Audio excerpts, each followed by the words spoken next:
momento da palavra que o Senhor tem para nós nesta noite. E eu creio que não será diferente, como sempre o Senhor tem falado. Hoje eu creio que Deus tem grandes coisas para as nossas vidas. Então eu convido a igreja a ficar em pé. E eu quero convidar o pastor Ricardo para vir aqui estar orando, abençoando.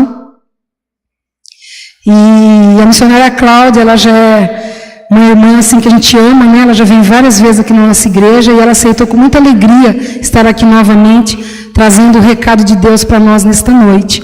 É uma vida que tem se dedicado à obra do Senhor, né? E a gente agradece ao pastor Balarim que, mais uma vez, ele deixou a irmã estar aqui conosco esta noite, né? Transmite aí o nosso abraço, né? Então vamos pedir agora para o pastor estar orando. Oremos. Paizinho querido, na tua presença, Senhor, nós já queremos te louvar, Pai, por tudo que já aconteceu aqui no nosso meio, Senhor, por esta adoração maravilhosa que foi prestada à tua presença, porque só tu és merecedor de toda honra e de toda glória, Senhor. Por isso, ó Pai, nessa noite nós te glorificamos e te exaltamos, ó Deus, porque sabemos, ó Deus, que o Senhor está sobre as nossas vidas, ó Pai, nos dirigindo e nos guardando nesses dias tão difíceis, ó Pai. Senhor, nós colocamos a tua serva, Pai, diante de ti nessa noite, Pai. Esta mulher de Deus que o Senhor trouxe aqui nessa noite à tua casa, Jesus. Deus, vem usá-la, Pai, de uma forma maravilhosa, não aquilo, Senhor, que muitas vezes nós queremos ouvir, mas aquilo que o Senhor quer falar aos nossos corações, Deus. Fala, Senhor Jesus, nessa noite, que o teu Espírito Santo, Senhor, venha, Senhor, a usar a boca da tua serva nessa noite para trazer o recado aos nossos corações. Te louvamos e te agradecemos por tudo, em nome de Jesus. Amém.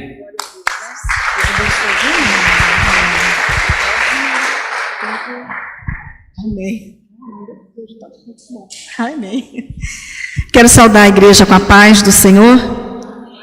Amém.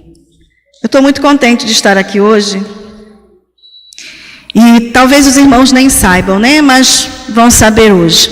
Estar aqui hoje, para mim, é uma vitória muito grande, e eu agradeço ao Senhor poder chegar nesse lugar, estar aqui nesse púlpito, e poder falar com a igreja aquilo que o Senhor tem nos dado a falar. Eu estou aqui hoje com uma amiga muito querida, a Shirley. Ela está nos acompanhando hoje aqui, ela e a sua filha, Thaís. A Shirley é do Ceará, eu do Rio de Janeiro, e a gente se encontrou em Cosmópolis. Eu professora, ela professora, e ali fizemos uma amizade muito boa, muito boa. E sabe como é que é a amizade de mulher, né? Uma compartilha com a outra sua necessidade, sua aflição. E aí, Shirley não tinha ainda aceitado Jesus, e nós começamos a falar de Jesus para Shirley, eu, a irmã Iraci, a sogra, né, do pastor Cláudio, e a gente ali com ela, abraçando, e Shirley aceita Jesus. Que felicidade, que alegria!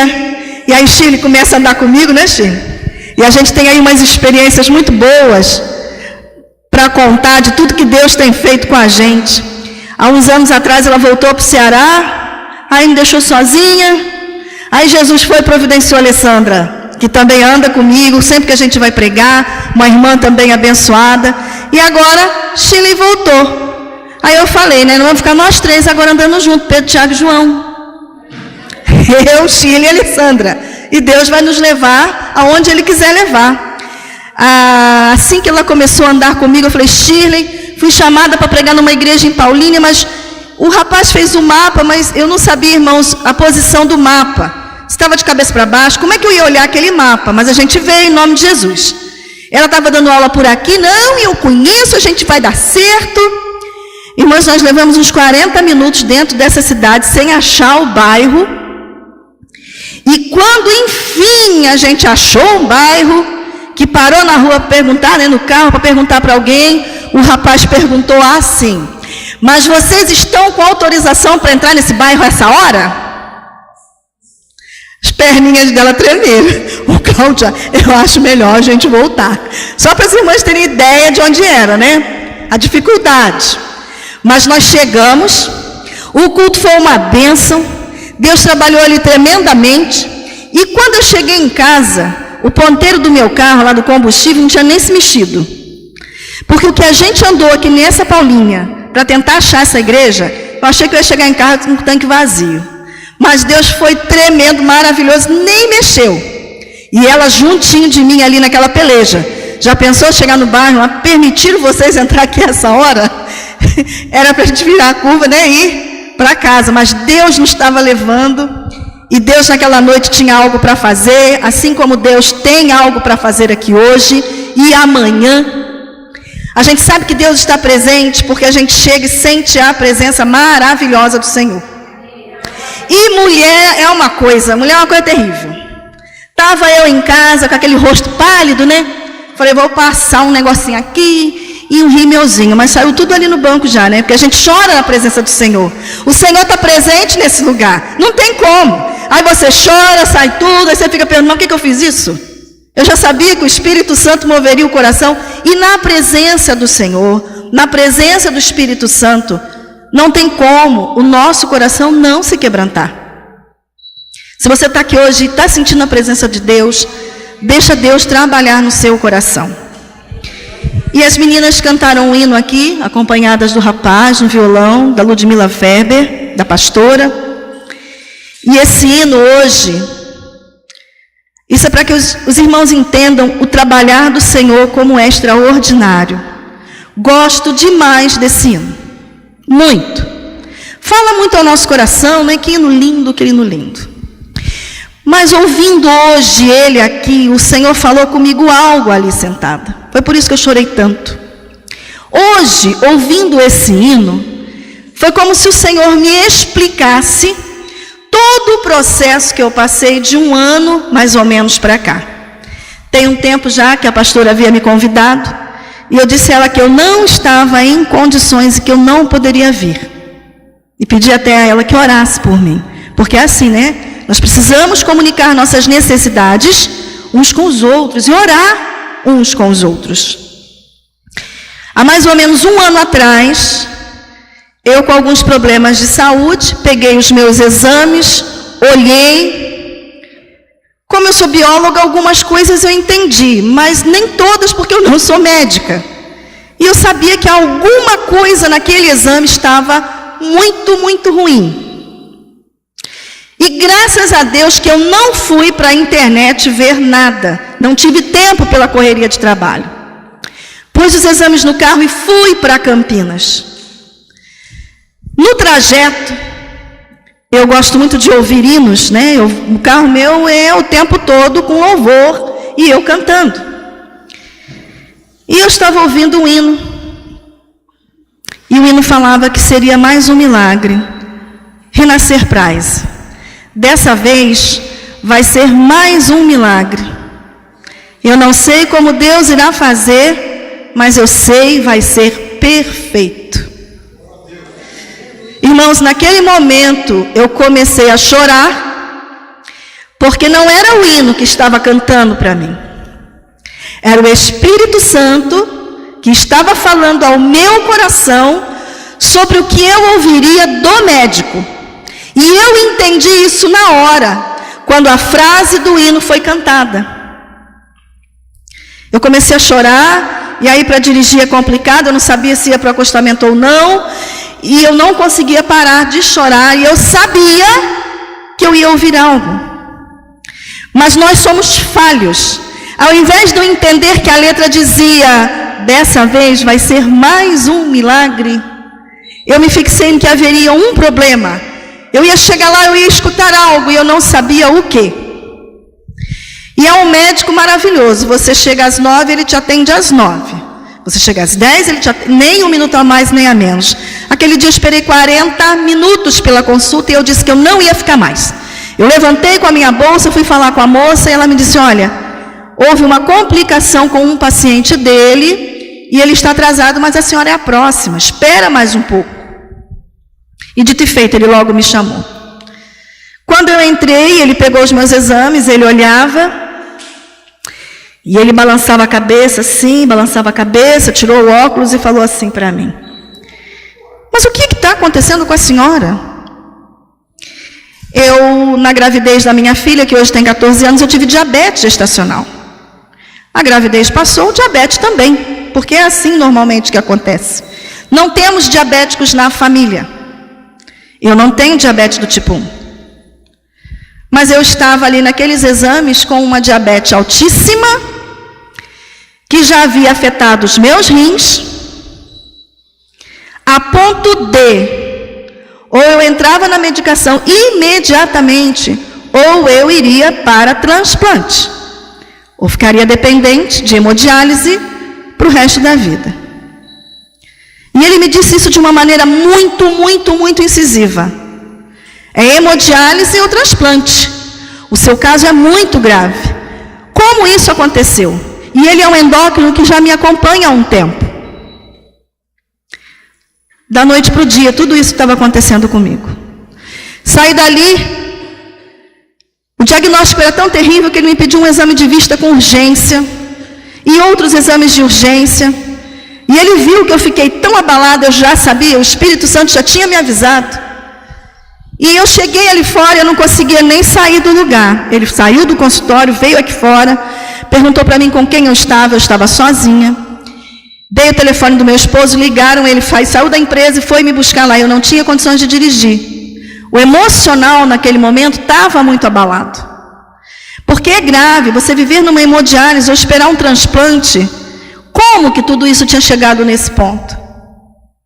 Logo em seguida eu descubro que a minha visão esquerda está muito comprometida. A direita também, mas a esquerda provavelmente eu já tenha que fazer logo uma cirurgia. Como que isso ocorre com uma pessoa da noite para o dia? E o abalo é muito grande. E nessas horas, o inimigo das nossas almas se aproveita de nossa fragilidade. Porque ficamos frágeis.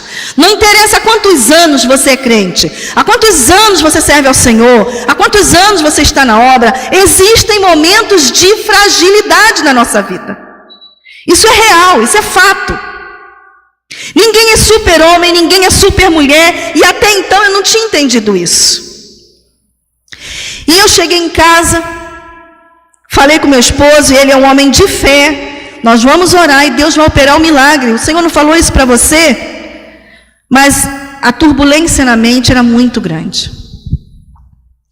E naquele dia à noite, eu levantei, fui orar, e eu ouvi de Satanás o seguinte: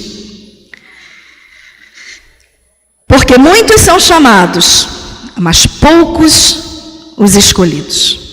Mateus 22:14. Porque ele conhece a palavra até mesmo mais que eu e você. E entrou no meu coração que eu não era uma escolhida. Olha que coisa tremenda que acontece na vida da gente. E aquilo veio na minha mente: eu não sou, Senhor? Como assim? Jesus rebatia cada palavra de Satanás no seu período de jejum no deserto com outra palavra. E o Senhor venceu, e o Senhor Jesus venceu. E ali naquele momento eu repreendi aquela palavra, porque eu sabia do meu chamado, sabia que o Senhor havia me escolhido, e levantei perplexa. Quando eu chego no meu quarto, me vem outra palavra: 2 estarão dormindo, um será levado e o outro será deixado. Os irmãos entendem a batalha que foi posta sobre a minha vida, como Satanás começou a atuar. Foi tremendo. E eu, lutando com todas as minhas forças para dizer a Satanás que ele era um mentiroso, porque é isso que ele é. Mas o abalo emocional foi muito grande. E por mais que a gente lute, a gente parece que vai perdendo as forças, sabe? Você não tem forças mais para ir à igreja, você não tem forças para orar, está tudo minado dentro de você, os medicamentos não faziam efeito. Irmãos, eu tomei 3 tipos diferentes de medicamentos que custam fortuna e eles não faziam efeito. Chegou um momento que eu pensei: Senhor, eu só vou vencer com jejum e oração. Jejuar eu não posso, mas orar eu posso. Chamei um grupo que a gente sempre ora lá em casa e falei, nós vamos voltar a orar no sábado à noite que a gente parou. Sabe, quando você se sente se arrastando diante do Senhor, é assim que eu me sentia. Mas eu não ia perder aquela batalha. Aí a pastora me convidou, eu falei, eu não tenho condições. Eu ainda estou numa batalha muito, muito, muito grande. E essa grande mentira, porque muitos são chamados, mas poucos escolhidos, que Satanás queria impor sobre a minha vida, o Senhor começou a quebrar nessas orações que nós fazíamos de sábado à noite.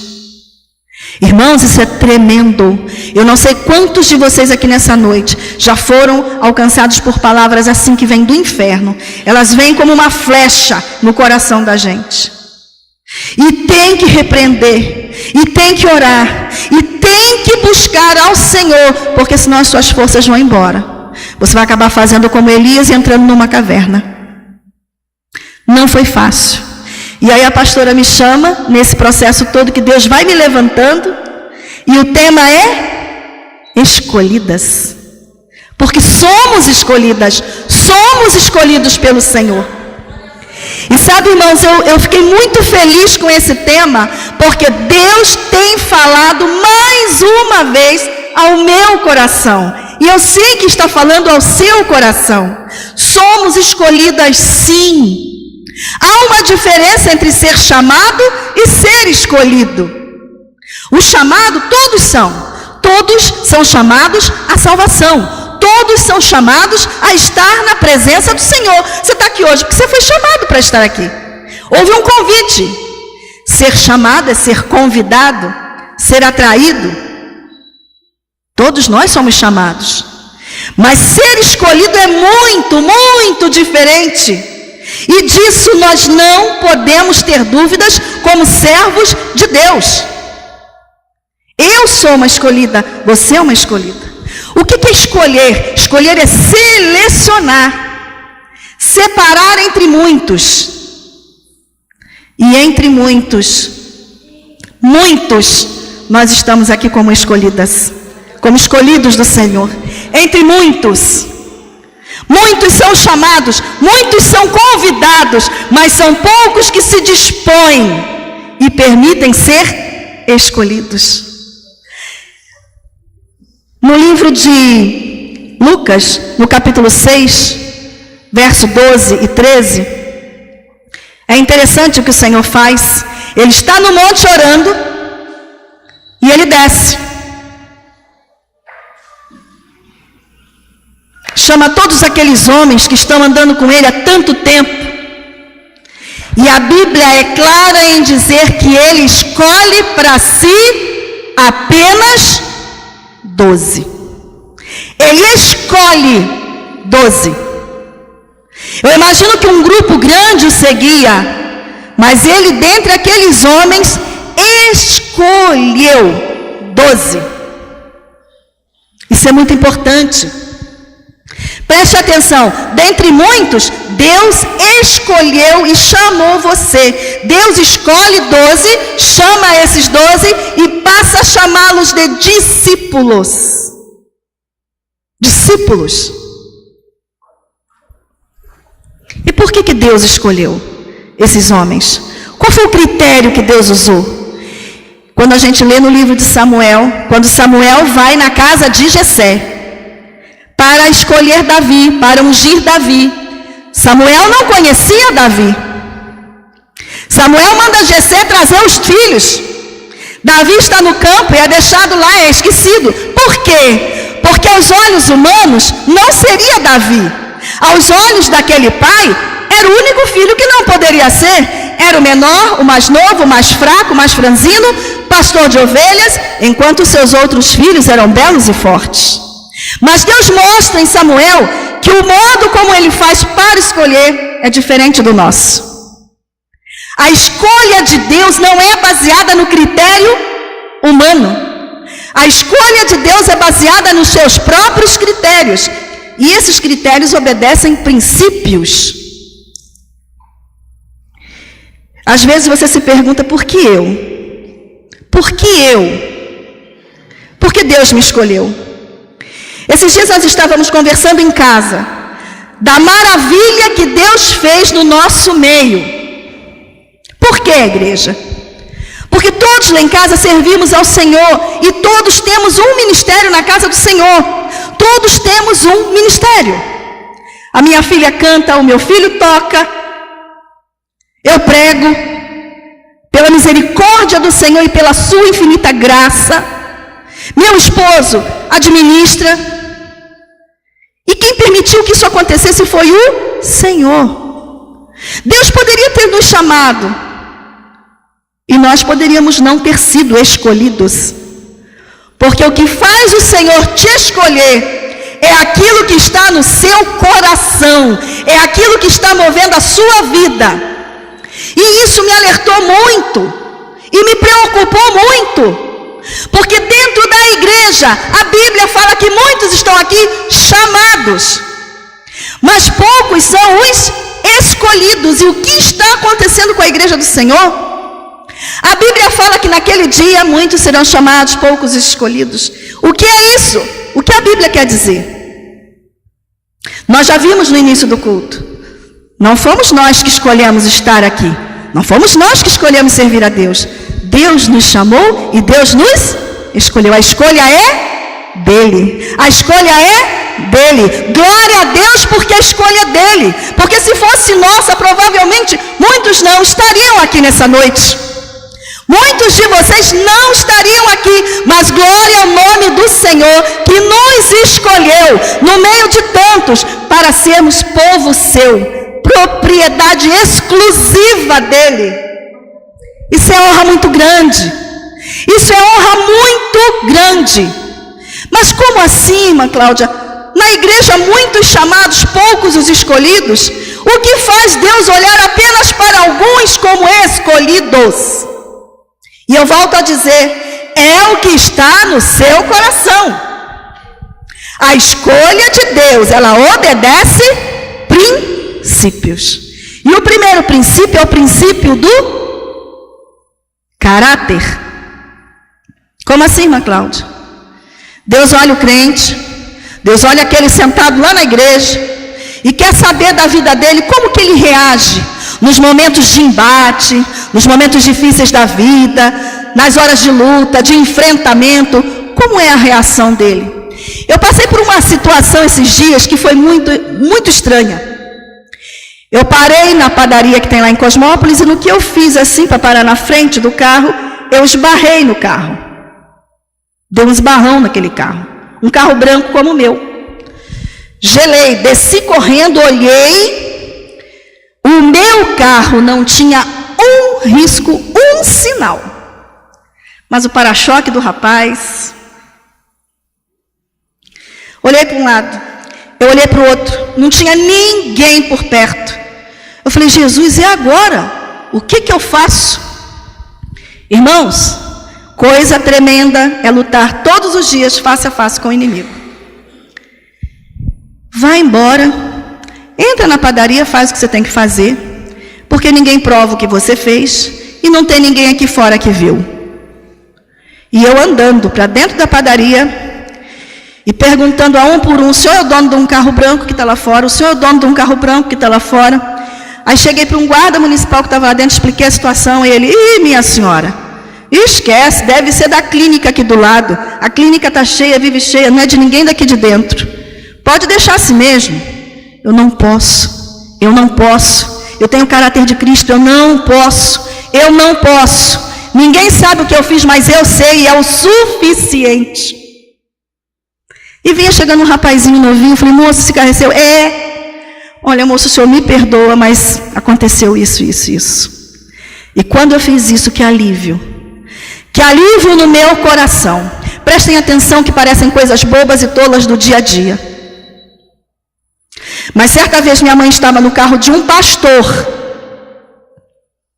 Esse pastor, no final de uma festa, deu ré e amassou o carro traseiro. Engatou a primeira e foi embora. E minha mãe dentro do carro perplexa, porque ele amassou muito bem o carro de trás e não foi pouco.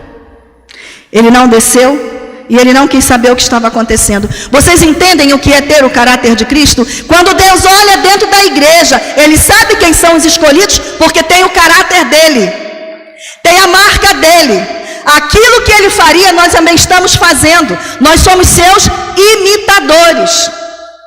Amém, igreja? É desse jeito que Deus quer que as coisas aconteçam. O meu caráter tem que se parecer com o seu caráter. Mas isso só pode acontecer se houver na minha vida um outro princípio, que é o princípio da conversão. E é nesse ponto que muitos de nós estamos enganados aqui dentro. O que é ser convertido? Paulo, lá em Gálatas, diz o seguinte, em capítulo 2, verso 20, que ele já não vivia mais nele. Quem é que vivia dentro dele? Cristo. Ele vivia na carne ainda, porque nós estamos aqui. Mas esse viver agora era todo para Cristo. Cristo em primeiro lugar. Cristo é o centro da nossa vida. Cristo acima de tudo. É isso, irmãos, que Deus olha dentro da igreja. Aí Ele vê na tua vida conversão genuína. Ele vê na tua vida caráter de Cristo. Ele vê na tua vida fidelidade. Ah, igreja, fidelidade. Quando não somos fiéis a pequenas coisas, não somos fiéis a grandes coisas. Não adianta, não há inversão. Fidelidade. O princípio da fidelidade. A pessoa é fiel. A palavra dela é honrada. É sim, sim. É não, não. Ela é fiel nos dízimos, ela é fiel nas ofertas. Ela entende a necessidade da igreja. Ela entende a necessidade do irmão. Esse Deus olha e fala: esse é um escolhido. Ele é diferenciado. Esse é um escolhido. Deus tem propósitos para os seus escolhidos. Você é escolhida para quê? Deus tem propósitos para os seus escolhidos. E quando o escolhido do Senhor entende isso, o seu prazer está em fazer a vontade de Deus. Ou seja, um dos princípios mais importantes de quem é escolhido é que ele é obediente. Ele é obediente. Você está sentado aí agora e você está pensando: eu sou obediente, eu tenho o caráter de Cristo, o Senhor Jesus está em primeiro lugar na minha vida, nada toma o seu lugar, toda a honra e toda a glória eu sempre dou a Ele, a minha vida é para servir a Ele. Se isso tudo se encaixa na sua vida, glorifica o Senhor, porque você é verdadeiramente um escolhido. O chamado, o apenas chamado, ele senta, ele vem, foi chamado, ele entra, ele senta e sai do mesmo modo que entrou. Nada transforma o seu coração, nada muda, a palavra não é entendida, fica confuso e ele sai e muitas das vezes murmura. Aquele que é só chamado, ele vem, ocupa o espaço, ocupa o lugar, ouve, tem até vontade de fazer alguma coisa diferente, tem até vontade de largar certas coisas e ter Jesus em primeiro lugar. Ele tem até vontade de vez em quando agir da maneira que Deus quer que ele haja, mas ele não faz. Não faz. E ele não pode, em função disso, requerer as bênçãos de um escolhido. Ah, igreja, Salmo 65, verso 4, diz que bem-aventurado é aquele a quem tu escolhes, que traz para perto de si para morar nos seus átrios. Tem coisa mais maravilhosa, igreja, de estar perto do Senhor, do que estar perto de Jesus? Bem-aventurado é aquele a quem tu escolhes. Oh, glória a Deus, que o Senhor me escolheu no meio de tantos pecadores. O Senhor olhou para mim, Ele me chamou, aceitei o seu chamado, e hoje o Senhor diz que eu sou uma escolhida, porque Ele tem olhado a minha vida. Igreja, não é mérito meu, não é mérito seu, é a infinita graça que nos alcançou, é a infinita misericórdia do Senhor que tem feito isso por nós. Se nós conseguimos obedecer pela misericórdia e pela graça, se eu consigo ter o caráter dele é pela misericórdia e pela graça, em mim não há bem algum. Como Paulo dizia, o bem que eu preciso fazer muitas das vezes eu não faço, mas o mal fica sempre diante de mim. E é desse jeito que nós temos vivido. Mas a graça, a misericórdia tem nos ensinado a valentia de ser, todo dia, vencer uma batalha. Em tempos de guerra, é o tempo que nós estamos vivendo. Não dá, irmãos, para parar de lutar. Você vai ser sucumbido, você vai ser traçado pelas armadilhas que Satanás tem imposto. Outra bênção maravilhosa que só um escolhido tem: a presença do Senhor, a presença constante. Ah, irmãos, que coisa maravilhosa que é a presença do Senhor. Ao mesmo tempo, que coisa terrível é não sentir a presença do Senhor. Irmãos, aquele a quem Deus escolhe, aquele a quem Deus chama, Ele mesmo justifica. É Ele quem nos justifica. Romanos 8:3. Quem tentará acusação contra os escolhidos? Satanás todos os dias se apresenta diante do Senhor com diversas acusações sobre a minha vida e sobre a sua vida. Mas há um no céu que intercede por nós, porque nos escolheu, nos chamou pelo nome e nos fez seus filhos. Que nessa noite a nossa angústia, a nossa preocupação seja: Senhor, verdadeiramente quero ser um escolhido, porque ser chamado muitos são, mas eu quero as bênçãos daqueles escolhidos. Eu quero desfrutar de tudo que um escolhido tem.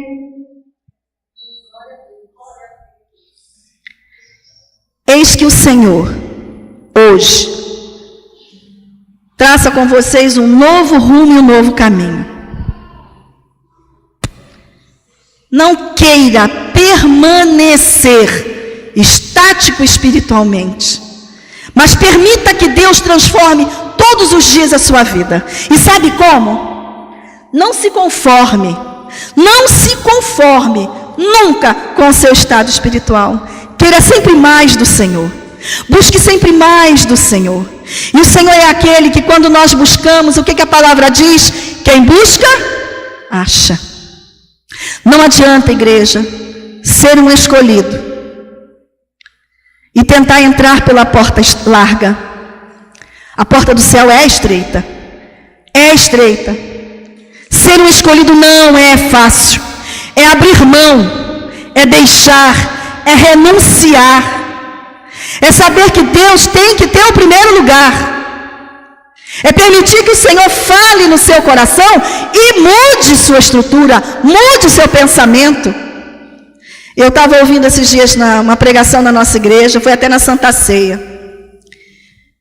Que palavra foi aquela? E o pastor que pregou deixou algo muito claro para a igreja. Na hora que ele disse, eu levei um choque. Mas depois eu entendi todo o plano e projeto de Deus com aquela palavra. Uma coisa muito perigosa na vida do crente é o livre-arbítrio. Para o crente, o livre-arbítrio é um perigo. Como assim? Quando nós temos um livre-arbítrio, significa que você tem o direito de escolher. Abre mão desse direito. Permita que Deus escolha por você. Comece hoje fazendo isso. Abre mão dos seus direitos. Deixe que Deus exerça tudo em sua vida. Que Ele te faça as melhores escolhas para você. Permita isso do Senhor nessa noite. Mude seu modo de pensar. Mude seu coração. Eu nasci assim, eu vou morrer assim, vai para o inferno assim. É isso que a gente tem que pensar. Eu nasci assim, mas o Senhor Jesus está mudando minha estrutura. Eu nasci assim, mas o Senhor Jesus está moldando barro. Vai fazer um vaso de honra. O Senhor Jesus vai mudar a minha estrutura. É isso que eu quero, porque eu sou escolhido. E nós somos escolhidos para sermos vasos de honra. Apesar de barro, guardarmos dentro de nós algo extremamente precioso, que é o seu Espírito. somos do Senhor.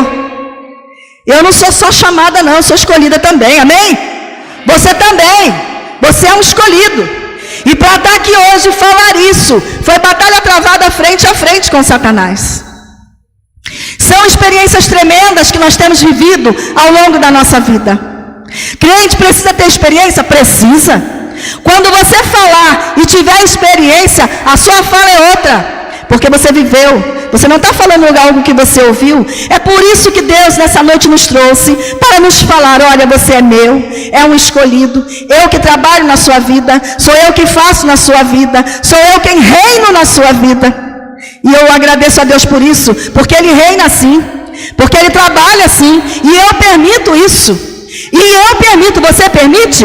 Muitos são chamados, mas não permitem que Deus os escolha.